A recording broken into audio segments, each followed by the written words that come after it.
दोस्तों, आने वाले समय में इस देश में केवल एक पार्टी रह जाएगी। वो पार्टी है भारतीय जनता पार्टी। भारतीय जनता पार्टी पूरे देश भर में होगी। विपक्ष का नामो निशान खत्म हो जाएगा। लोकतंत्र में विपक्ष का होना बहुत ज़रूरी है। विपक्ष अगर ना हो तो सरकार जो भी चला रही है, जो भी सत्ता पे है, वो तानाशाही हो जाती है, मन माना कदम उठाती है। अभी हमारे देश में आप देख ही रहे हो, आपने एक तरफा इनको बहुमत दे दिया। ये भी अभी तय नहीं है एक तरफा आपने दिया है या ईवीएम के जरिए किया हुआ है, लेकिन एक तरफा इनके हाथ में सत्ता है, जिसकी वजह से ये कोई भी कानून ला रहे हैं बिना सोचे बिना समझे। कोई भी कानून। मैं आप लोगों को आने वाले समय के लिए सतर्क इसलिए कर रहा हूँ क्योंकि इस सरकार का मकसद केवल एक है। वो ये है कि इस देश में केवल 3-4 लोग राज करें। मुकेश अंबानी, अडानी, टाटा जैसी कंपनियाँ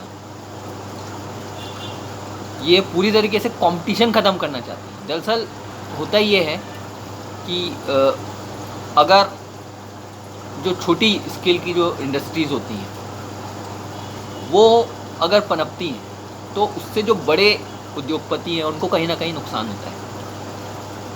तो इसके लिए ये तरह तरह के कदम उठाते हैं। इसके लिए इन्होंने जीएसटी लाया, नाम दिया ईमानदारी होगी, हर चीज़ साफ क्लियर दिखेगा, आतंकवाद की कमर तोड़ेंगे। नोटबंदी हुआ,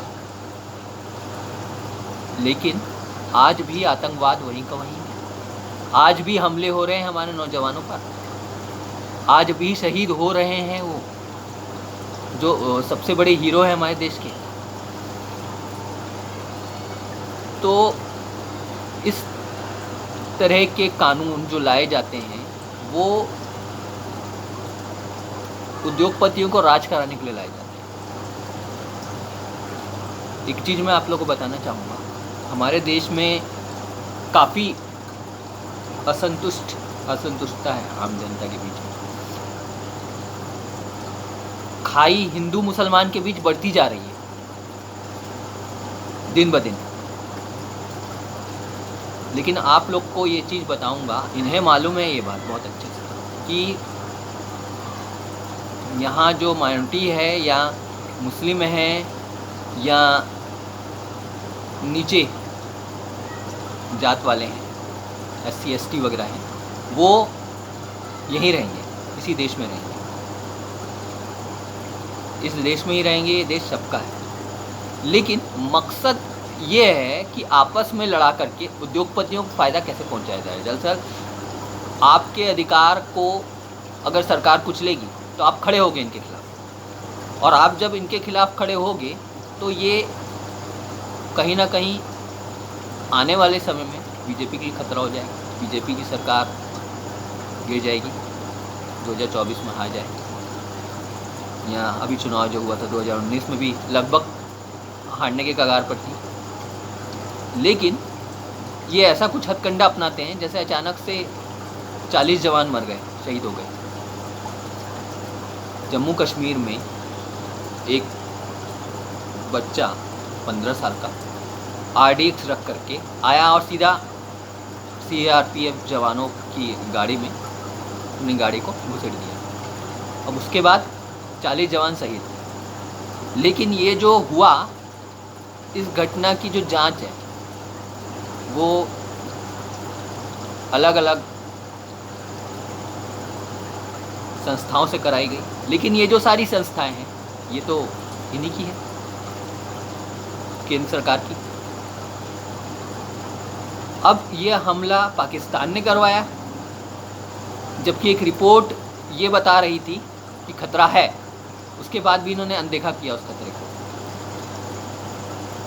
अगर ये पाकिस्तान ने कराया है और एक कंपनी कह रही थी कि पाकिस्तान से खतरा है, तो फिर आपने ध्यान क्यों नहीं दिया? या फिर ये सब आपने सिर्फ बनाया है? ये सारी बातें करवाया आप ही ने है, सीधे तौर पर बिल्कुल बोल सकते हैं, करवाया आप ही ने है, क्योंकि इनके हारने की नौबत आ रही थी 2019 में दोस्तों। 2019 के मार्च अप्रैल और 2018 के सर्वेज ये बता रहे थे कि केंद्र सरकार में बैठी मोदी गवर्नमेंट चुनाव में हार जाएगी। अगर वो हमला नहीं होता तो बड़ी मात्रा में लोग इन्हें वोट नहीं देते। लोगों में बहुत रोष था सरकार के खिलाफ। तो ऐसे ही कोई कांड ये करवा देते हैं। आपस में इतनी नफरत इन्होंने पैदा कर दी है कि जनता अपने अधिकार भूल गई है। जनता ये भूल गई है कि मेरे पास नौकरी नहीं है। जनता ये भूल गई है कि मेरे पास दूसरी टाइम खाने को रोटी नहीं है। जनता ये भूल गई है कि मेरे अधिकार क्या हैं। तो इसी तरह के कांड ये सरकार करती रही। आप लोग का दोस्तों जागना बहुत ज़रूरी है। अब मैं ले चलता हूँ आपको किसान आंदोलन पर। किसान आंदोलन हुआ। किसान आंदोलन में हमारे देश में किसानों को और जवानों को पूजा जाता है शुरू से। जय जवान जय किसान जैसे नारे बनाए गए हैं। उन्हीं किसानों पर इन्होंने न जाने कितने आरोप लगाए जब वो अपने अधिकार के लिए खड़े हुए। मकसद केवल एक था, अंबानी और अडानी जैसे जो उद्योगपति हैं वो किसान के ज़मीन को हथिया लें। ज़मीन को हथिया करके वहाँ जो किसान हैं वो श्रमिक बन के देश अपनी ज़मीन छोड़ कर आएँ और उनके फैक्ट्री में काम करें। इनको फ्री में गुलाम मिल जाए। ये 1 रुपये ना दें उन्हें, सिर्फ शोषण करें, उनको भूखा मारें, फ्री में काम करवाएं। वो अपने अधिकार के लिए खड़े ना हो। वो पूरी ज़मीन ये तमाचा किसान पर नहीं है, ये तमाचा आप लोगों पर है। समझ जाओ, आने वाले समय पे ना आपके पास रोज़गार होगा, रोज़गार होगा भी तो वहाँ ना आपको पैसा मिलेगा। आपका शोषण इस हद तक होगा कि इस देश में लाशें भी जाएंगी हिंदू मुस्लिम के नाम पर। आप लोग इतना मूर्ख आज की डेट में हो गए हो, और ये एकदम हकीकत है। शायद बहुत लोग को मेरी ये बात ख़राब लगे, लेकिन ये सच्चाई है।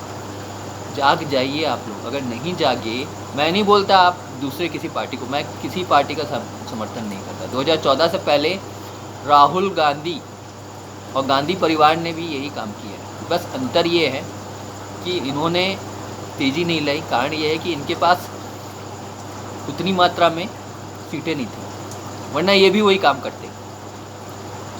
मैं ये सवाल आप लोग से पूछना चाहता हूँ, अगर मोदी गवर्नमेंट वास्तव में ईमानदार है और मोदी जी इतने ईमानदार हैं तो 2014 से 2021 तक 7 साल हो गए, राहुल गांधी पर आज तक केस कैसे नहीं हुआ? आज तक वो जेल में क्यों नहीं है?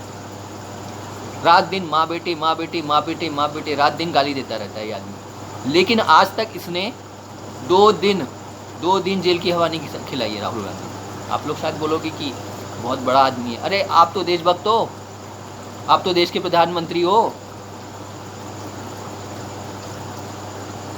सिर्फ उल्लू बनाना पब्लिक को, केवल ये जानते हैं, जादूगर प्रधानमंत्री।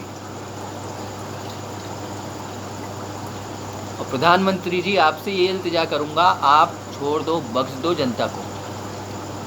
अगर आपने यही काम, आप यही करते रहे तो एक टाइम आएगा कि लोग आपको शायद पीटने को ढूंढेंगे और आपकी जो पार्टी है ना वो ऐसे ज़मीन में धंसेगी कि जिसका कोई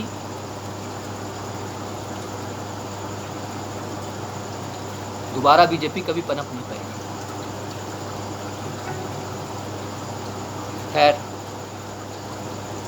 आप लोग से ये इल्तिजा करूँगा दोस्तों कि आप लोग सतर्क हो जाइए। और दूसरी बात ये है कि दिल्ली का जब विधानसभा चुनाव था तो बीजेपी के कई नेताओं ने साफ साफ धमकी दे दी थी कि हमें आप अगर नहीं जिताओगे तो उसका आपको खामियाजा भुगतना पड़ेगा, और ये कानून ला करके इन्होंने ये साबित कर दिया है। अब सब कुछ राज्यपाल और उपराज्यपाल के हाथ में रहेगा, और वही देश चलाएंगे, और इनडायरेक्टली अमित शाह और मोदी जी देश चलाएंगे। ये आप मान के चलो। इस कानून के जरिए दिल्ली की जनता के लिए कोई भी कानून जो आएगा वो केंद्र सरकार लाएगी, और आने वाले समय में दूसरे स्टेटों में, जैसे हमारे छत्तीसगढ़, मध्य प्रदेश, राजस्थान, वहाँ भी ऐसे ही होगा। जहाँ इनकी गवर्नमेंट है वहाँ तो ठीक है, लेकिन जहाँ इनकी गवर्नमेंट नहीं है, जैसे हमारे छत्तीसगढ़ में इनकी गवर्नमेंट नहीं है या दूसरी जगह नहीं है, तो वहाँ भी ये यही काम करेंगे। इसका बहुत जीता जागता एग्जाम्पल मध्य प्रदेश है। मध्य प्रदेश में कैसे इन्होंने कांग्रेस गवर्नमेंट को गिरा करके लालच से, स्वार्थ से, किस तरीके से इन्होंने हथकंडा अपना के वहाँ वापस बीजेपी आ गई। इतनी सत्ता की लालच इस हद तक, उसमें कहीं ना कहीं गलत में कांग्रेस में बैठे हुए और ऊपर में बैठे हुए राहुल गांधी को भी मानता हूँ। वहाँ पर काफ़ी असंतोष पहले से था, मध्य प्रदेश में काफ़ी असंतोष कांग्रेसी विधायकों में था, लेकिन कांग्रेस की सबसे बड़ी गलती यही है कि आज तक इन लोगों ने अपने विधायकों पर काबू नहीं पा पाया। 2014 से पहले जो इनकी यूपीए गवर्नमेंट थी उसमें भी जो लगातार भ्रष्टाचार बहुत हद तक था, उसमें भी इन्हीं की गलती थी।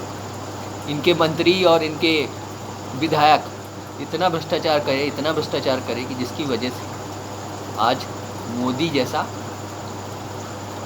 ऐसा प्रधानमंत्री हमारे देश में बैठ गया आकर के कि जिसकी हम कल्पना नहीं कर सकते आने वाले समय में हमारा देश किस गड्ढे में जा रहा है। तो आप लोग से यही इल्तिजा करूँगा दोस्तों कि आप लोग सतर्क हो जाओ। और थोड़ा सा अलग टाइप का था, इसलिए मैंने बहुत सारी बातें बोली भी। आप लोग को एक चीज़ और बताना चाहूँगा, 1 अप्रैल से हम लोग डेली न्यूज़ वाला चालू कर रहे हैं। सुबह और शाम को आप लोग को भिलाई दुर्ग वालों को अलग न्यूज़ मिलेगी, दुर्ग भिलाई की, और राष्ट्रीय लेवल की 2-3 न्यूज़ें सुबह और शाम दोनों टाइम हम लेके आएंगे। और इस तरह की कवर स्टोरी अलग रहेंगी, मोटिवेशनल वीडियोस भी बनेंगे, अलग अलग तरीके के वीडियोस बहुत सारे आप लोग को मिलेंगे हमारे यूट्यूब चैनल में।